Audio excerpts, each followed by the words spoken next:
This is a chapter 1 overview, and this is a pretty lengthy chapter, so I'm just really going to touch on some of the key ideas in the chapter. I strongly encourage you to make sure to read everything in the chapter because it is quite interesting. It is lengthy, but it is quite interesting about how over time as humans we viewed sex, how we had sex, how we thought about it, and how you'll see gone back and forth between being more conservative about sex and then being more liberal about sex, and then the pendulum seems to keep swinging back and forth, and I think to some degree it's starting to swing a little bit back again depending upon how you view it. I'm talking here about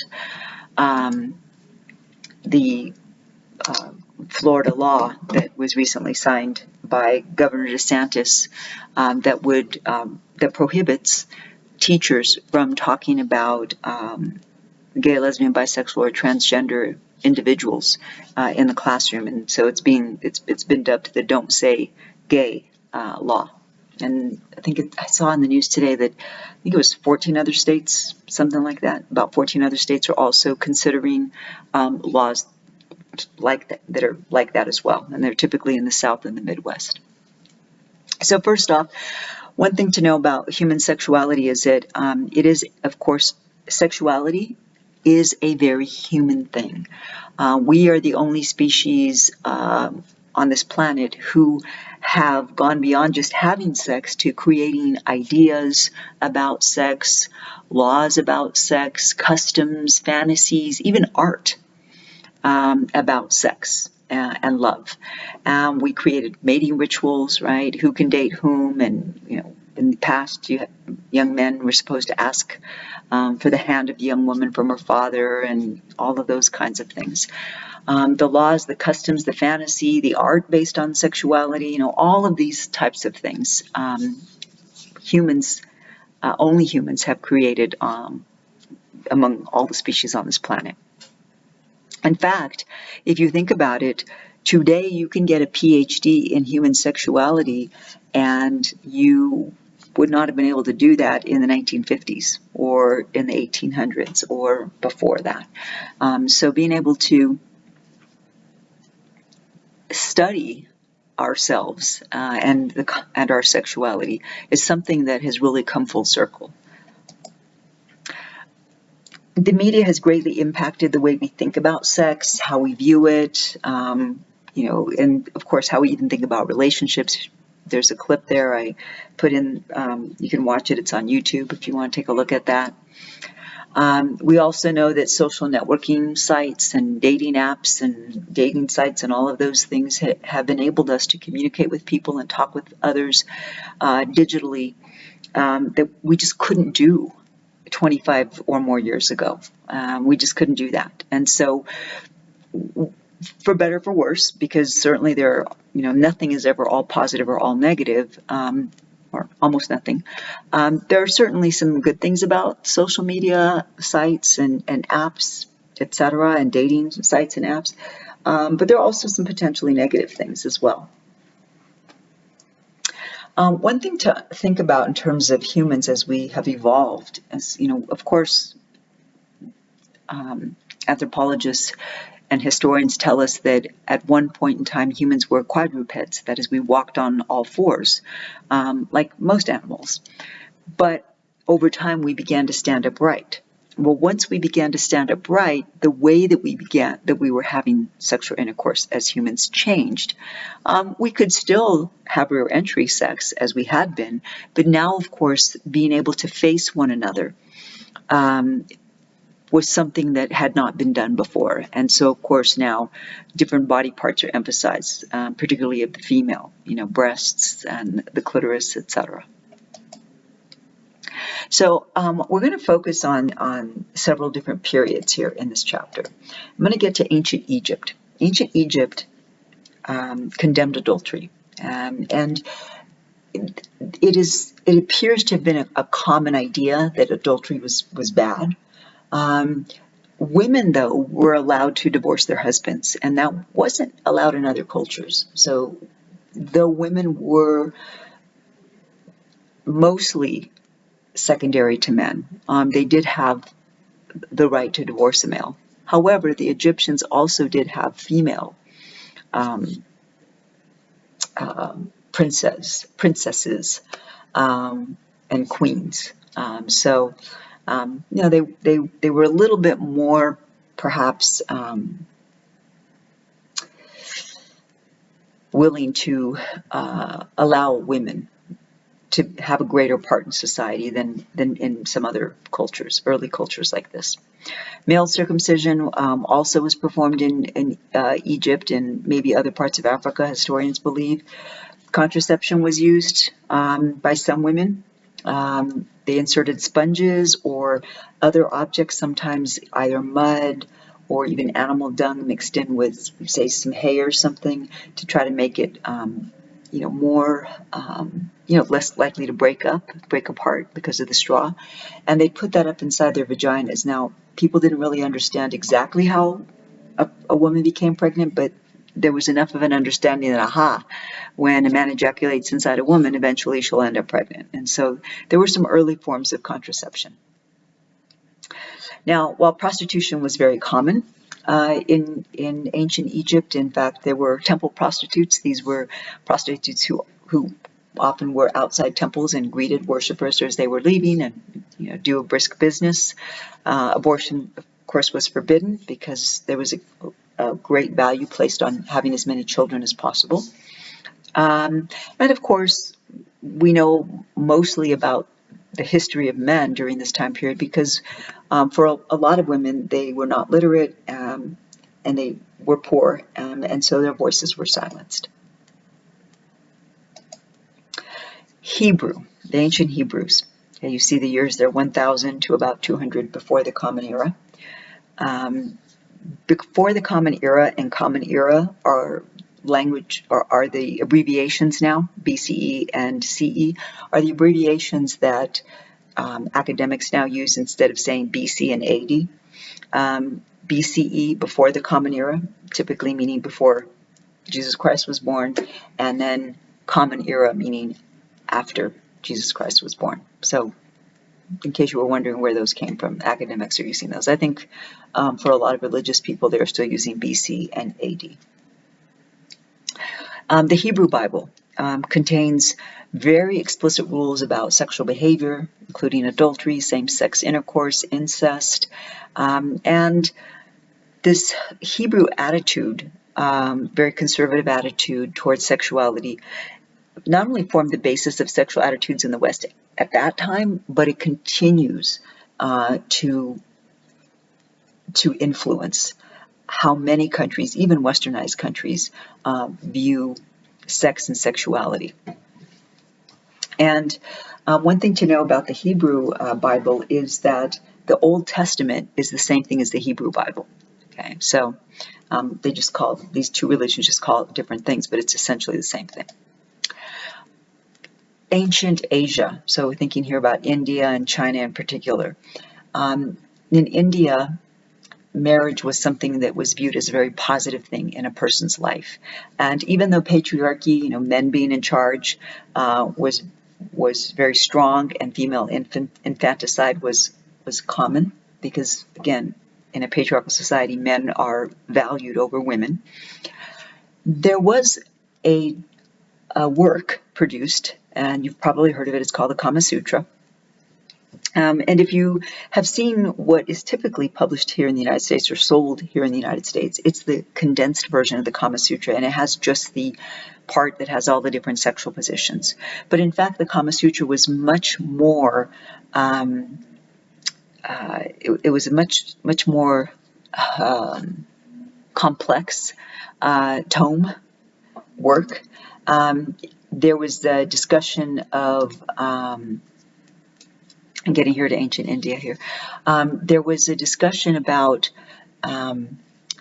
love and what it means to love and how to show love and respect for your partner, as well as family and how to rear your family, how to have love and joy and respect within the family. And then, of course, yes, there was the part of the Kama Sutra that was focused on sex.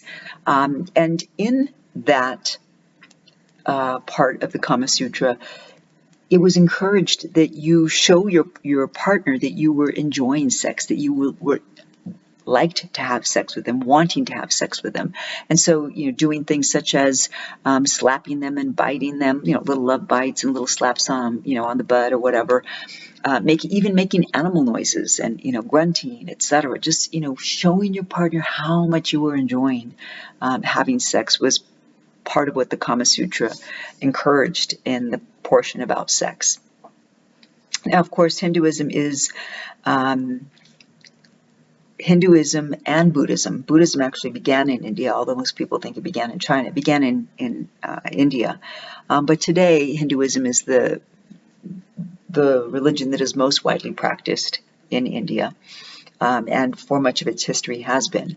And of course, there's this focus on the karma, the energy that you have in your lifetime, and how that influences that cycle of birth and rebirth. So let me go back now here to the Greeks. Oh, well, I'll go to China. I'll go to China really quickly here. To China. Sexuality in ancient China also viewed as very natural. But again, it's a procreative process, meaning that people are having sex to have children, but also to join the two different types of energy. And in ancient China, it was believed that women had yin, which was a negative, dark kind of energy, feminine energy, and men have the yang, which is this positive, light energy that's masculine. And so by a man and a woman having sex, that was joining these two energy forces, and that would enable then both of them to have better harmony in their lives by blending as yin and yang, by having sex. So to that end, ancient Chinese cultures, societies, had sex manuals with very explicit pictures and instructions on how to have sex, because the ancient Chinese believed that the female, when a female was orgasming, that was the point at which the male could draw the most energy from her, and that's when the most energy between the two could come together. And so it was important then, if you were having sex as a male, to try to help your female partner reach orgasm, because then you can maximize your contact with that yin energy. Which helps to feed his yang. So very interesting in that way, because today I think people think of China as being more sexually repressive, where people don't talk about sex, and they must do it, but they don't really talk about it. And in ancient China, it was very different from that. Okay, so I'm going back now to the ancient Greeks. The ancient Greeks were much more sexually permissive than the Hebrews. Lots of the Greek mythology, lots of stories during that time from ancient Greek. A lot of these have incest, rape, bestiality, orgies, just lots of sex in general. In fact, remember, the ancient Greeks had a god of love, Eros, and a god of sex, Aphrodite, a goddess of sex, Aphrodite.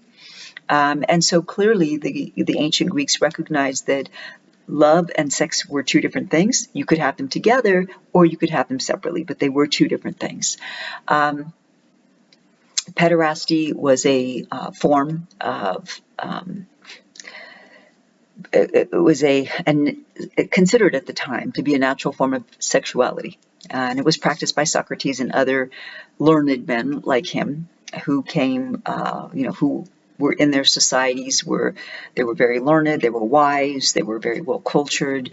And so these men would identify a young boy and get permission from the family to help him thrive intellectually to educate him. And of course, if you're a poor family, that was the only way your boy was going to learn how to read and learn anything about the arts and languages and philosophy. And so it wasn't uncommon for families to say yes.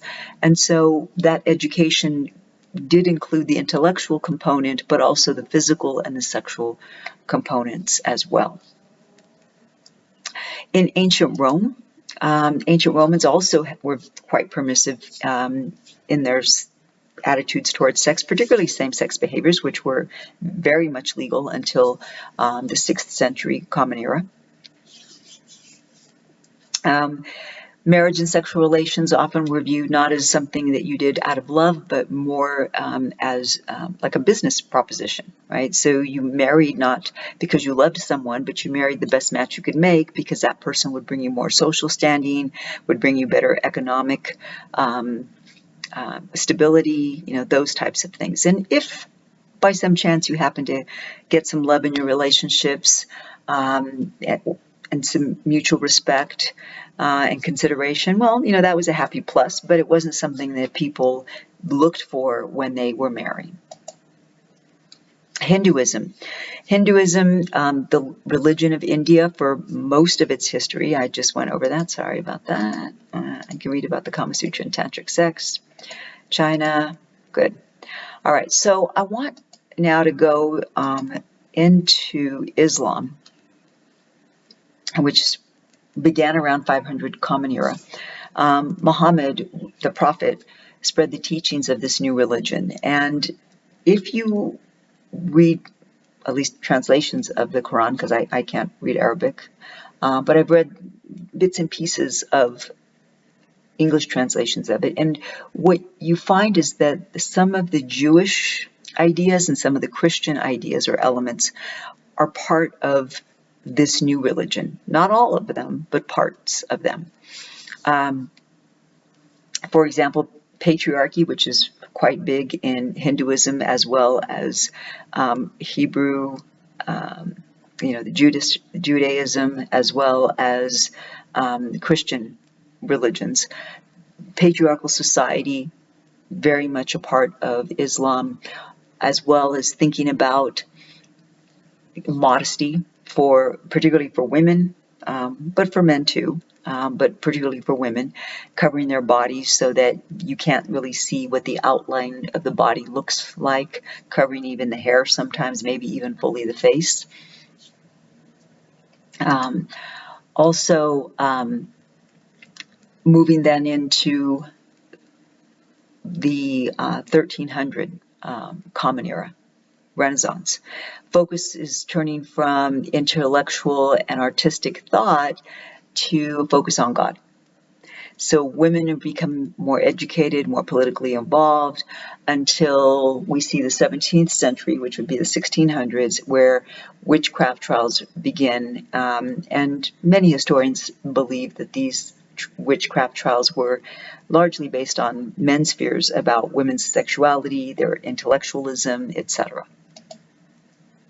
This is something that was used during that time period of the Renaissance, starting around the 15 to 1600s, where that patriarchy once again began to come to a forefront, and men who wanted to make certain that their wives did not have sex with anyone but them, if they had to be away on business or for work for any number of days, they could put this chastity belt on the female, and you see that it is made of steel here. It's got several different settings, so could fit different sized women.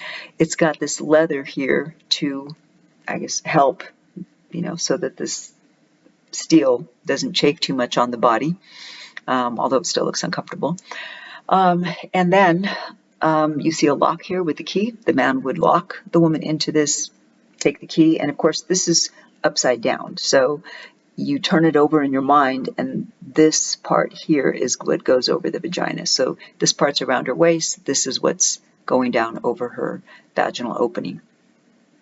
And so there's enough for a woman, to urinate through that, but that's way too small for a penis to go through, so men could be secure in the idea that, hey, my wife's not having sex with anyone else. Although, if you think about it, there's other kinds of sex you could have, other kinds of positions, but I guess the men weren't thinking about that.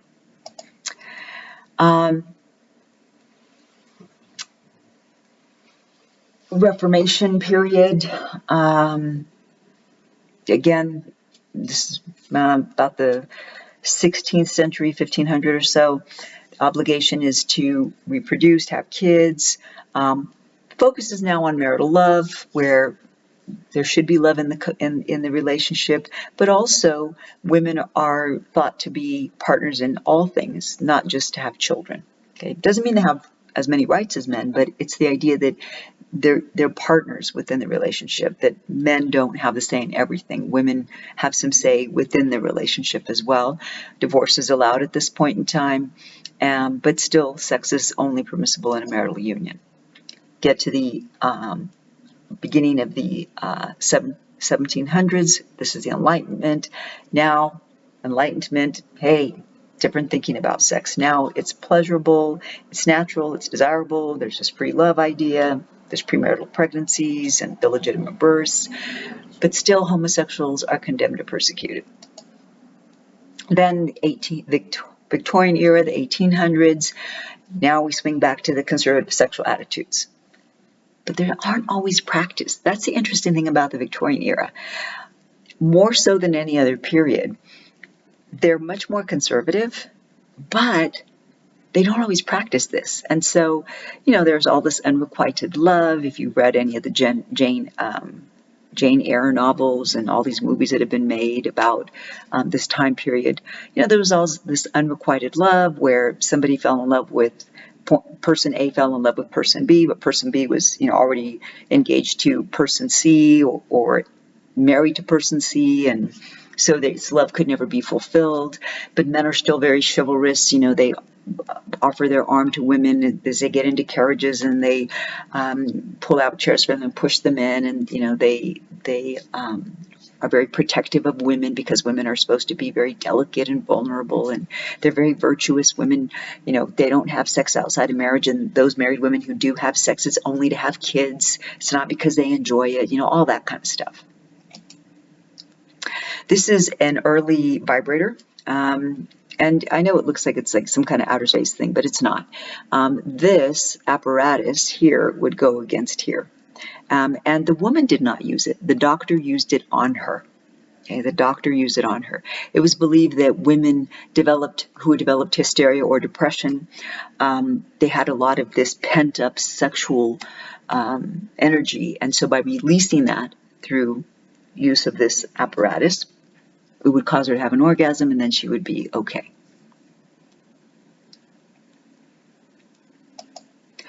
These were, during the Victorian era, different apparatuses that men could use to prevent themselves from getting erections. And because masturbation was thought to be harmful, some men would take it upon themselves to wear these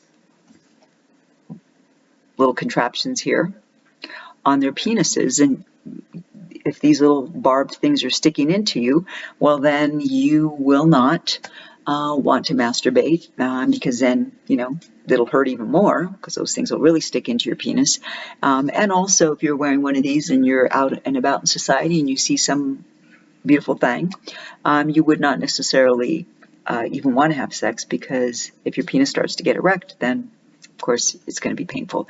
And this was an apparatus where a man could use to give himself shocks, so that way if he was getting sexually aroused, he could shock himself and then the erection would go away. All right, so I'm going to get to the sexual revolutions of the 20s and the 60s. I said this was a long chapter, and it is, so I'm just going to go through some of the highlights, but again, make sure to read it all. In the 1920s, young women become much more sexualized, much more free. They start going to clubs. They're wearing dresses that go just above their knees. They smoke and they drink, and they have sex. and that's okay. And people are, they're judged very badly, but they are themselves quite happy. That dies down once, of course, the Depression starts. There's not a whole lot of people anymore who can go out and spend money drinking and smoking and going to clubs, etc. And so then the U.S. gets into World War II. We're at war with Japan. We're helping out the Europeans. Women now, during this time period, they are the heads of household. They're going to work, etc. So the flappers kind of, that whole thing dies out.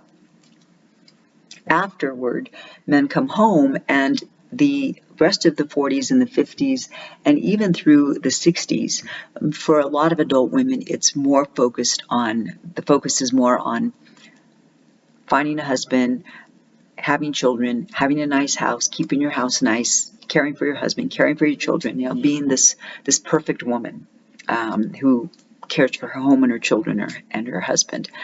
But by the early 1960s, several things happen. First of all, the pill is developed, and I believe it's introduced for widespread use by 1964, which is a huge game changer in terms of female sexuality, because in the past, women could only count on their male partners wearing a condom. And if the man didn't want to wear a condom, well, then you risk getting pregnant. Now, though, women can control whether or not they have children by taking the pill, and nobody has to even know. Pornography has become much more acceptable at that point in time. There are antibiotics now, and it's discovered that these can cure different STIs. So now there's this whole, rock and roll movement and the hippies and all of that. A lot more free sex. And by the 1960s, there are three feminist authors, Simone de Beauvoir, Betty Friedan, and Kate Millett.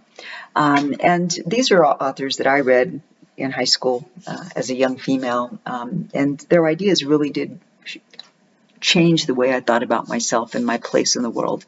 And of course, I believe they changed the ideas of many young women at the time. And I was a little kid reading these, middle school reading these.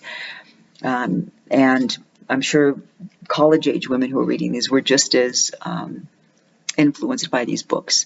And so, again, this is thinking that women can and should want more from life. They should use their degrees, not just go to college in order to find a husband. The gay liberation movements, there's some in the, I think it's more closeted all the way through the mid-1950s. By the mid-1950s, there's a little bit more openness, but still very much closeted. But it's in 1969 when police raided a gay bar called Stonewall that things really start to change. And by 1973, the American Psychiatric Association removed homosexuality from being classified as a mental illness in the Diagnostic and Statistical Manual. And in the 70s, there's a lot of this gay liberation movement, and a lot of the gay pride parades start during this time period. But by the early 1980s, AIDS epidemic hits. And it's a lot of people, particularly people who are quite religious, believe that, this is God's punishment. This AIDS epidemic is God telling gay people, hey, this is what you get for not being, good straight people. Of course, we know that's wrong. HIV can be contracted by anyone, but the gay liberation movement does, for the most part, die down. By the early 1990s, we see it emerge once again, now with queer theory and queer theorists, etc., to the point where we get to the reversal of a Bowers versus Hardwick case, which we'll find out about in a later chapter. And finally, in 2015, the Obergefell versus Hodges case, which finally legalized same-sex marriage throughout the U.S. Okay, all right, so that is it, and I will see you for the next chapter.